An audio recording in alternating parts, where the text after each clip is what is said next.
In today's video, I am going to show you how I make perfectly cooked wild rice.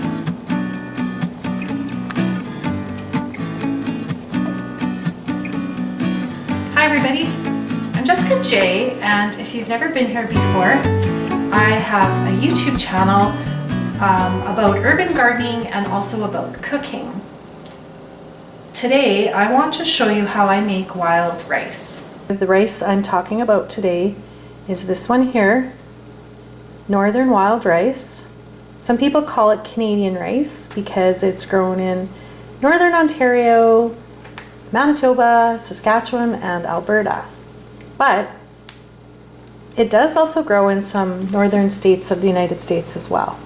But this is the one that I'm going to be showing you today. This one here is Asian black rice. Some people call it purple rice, and it's a sweet rice. I love it. I use it sometimes to make dessert puddings or eat as an alternative for oatmeal.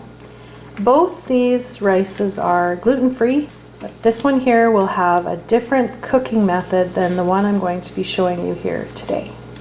Wild rice is something that my family and I eat quite a lot of, and I know it's a fairly expensive thing to buy, but my husband and I actually buy it from a person who harvests it, and we buy it from them directly instead of buying it from the store.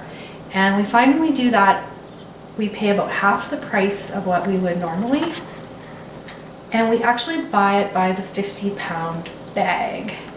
A 50-pound bag will usually last my family about a year and a half to 2 years, because it stores amazingly well. So because I'm buying it in bulk like that, I can cook it quite often and make almost as much of it as I want. I like to make quite a bit of it ahead of time and keep it cold in the fridge because it's absolutely delicious on salads. It's also nice to just be able to grab some pre-cooked wild rice out of the fridge and just use it for a side dish. And wild rice will last in the fridge, usually 3 to 4 days, no problem. Something I've noticed from just my own experience talking to others is a lot of people don't seem to like wild rice. But yet, if they come to visit and I make wild rice and put it in a salad or a side dish, all of a sudden they're like, wow, I actually really like wild rice. And I think the reason is most people overcook it. In almost every single wild rice cookbook I've ever seen, it says to boil the wild rice for 55 minutes to 60 minutes. And in my opinion, that is part of the problem why people don't like it. Once it has boiled for that long, the rice becomes mushy. And so what I do is I boil my wild rice for about 45 minutes. Then it still has a nice firm texture, but it's not still raw or anything like that. So what I've done today, because I'm going to boil it like pasta, not like you would conventionally cook rice, I have taken 3 cups of wild rice and put it in a large saucepan with about 9 cups of water. And all I'm going to do is put it on high, get it boiling like you would a pot of pasta.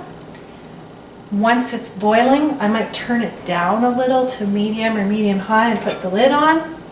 We can do that, and I'll come back in a bit and I'll show you. And then I let it boil for, like I said, no longer than 45 minutes total. So I'm going to be watching this for when it starts boiling and setting the timer. Wild rice has come to a boil. So what I'm going to do now is set the timer for 20 minutes because I want to come back at the 20-minute mark and make sure this isn't running out of water. If it is running out of water or running low on water, I'm just going to add some more and then set the timer again for another 20 minutes. That way we have about a total of 40 minutes. And at that time, we could start watching and seeing how the wild rice is doing. making sure it doesn't get too puffy and too mushy. What I do is I'm going to put this lid on and turn it down a little. So it keeps boiling, but then the chances of it running out of water are a lot less. We'll come back 20 more minutes and see how it's doing. We're back, and this has been boiling now for 40 minutes, and I think it's ready to take off the heat and strain it. This is how I know my wild rice is cooked. Some of the kernels will be starting to split open and curl, but most of them will have just split open like a tiny bit, but not be curling yet. And this is when I like to taste it and make sure it's still not too chewy, and take it off the heat and strain the water off. If we let it cook for even 5 or 10 more minutes, all the kernels will start splitting, like these ones here, and curling like these here. And once they all do that, you are going to get mushy wild rice. And when it's mushy like that is when I find people don't like it. But when they're just still long, like this one, but not too chewy, they're perfect. When you chill this and put these nice long grains in your salads, you are going to be amazed how delicious, because they're like a nutty, chewy flavor, and they're really good. So now if you're going to make a side dish out of this, say you're going to saute some onions and mushrooms and add it in with your wild rice, I would cook the mushrooms and onions separately, toss that all together, and it's ready to serve. If you put this back into a casserole in the oven or something like that, it's probably going to turn all mushy, and that's why people don't like it. So that's just my opinion, and that's what I think about wild rice. So let's bring this over to the sink. And I got this handy thing. I'm not even sure where, but it's the best. I like the way that it hangs right over the sink. And you can just put your wild rice in there to drain. Once it's drained and cooled, I put it in the fridge. And like I said, I'm going to be using that for salads. And if I wasn't using it for a salad and we wanted to eat that for supper as a side dish, it's ready to go right now as it is. You can add your seasonings, garlic, oregano, different herbs, your favorite herbs, onions, mushrooms, vegetables like grated carrots. The types of side dishes that you can make with this wild rice are endless, and maybe I'll make some of them in the future to show you. But I hope this video helps you make perfectly cooked wild rice and that you love it as much as I do. Here's an example of a type of salad I might whip up. I generally just wing it with whatever's in the fridge, and today there's broccoli slaw and some leftover chicken.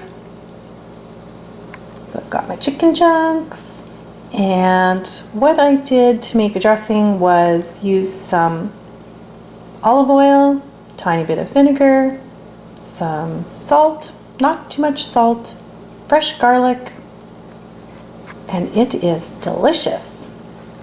Now you could use your favorite salad dressing on here, or you could sweeten it up by adding some cranberries or raisins or some fruit like grapes.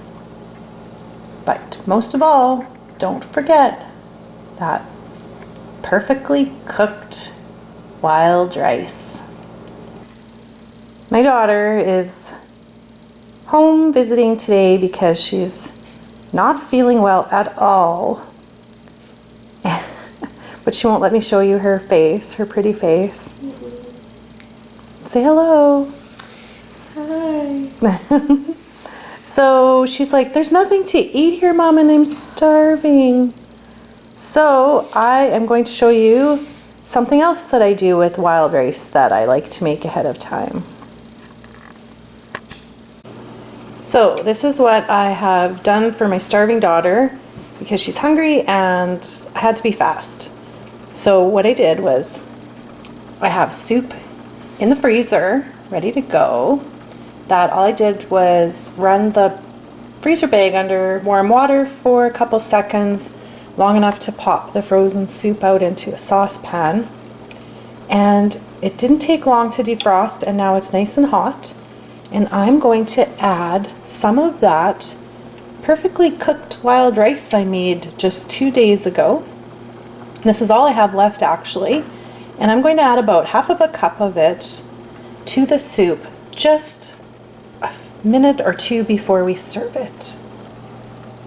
This soup has both parsnips and carrots from our garden last summer. I've also made a playlist on my YouTube channel all about our urban garden if you would like to check it out. If you liked this video, please subscribe and have a great day. Thanks. See you.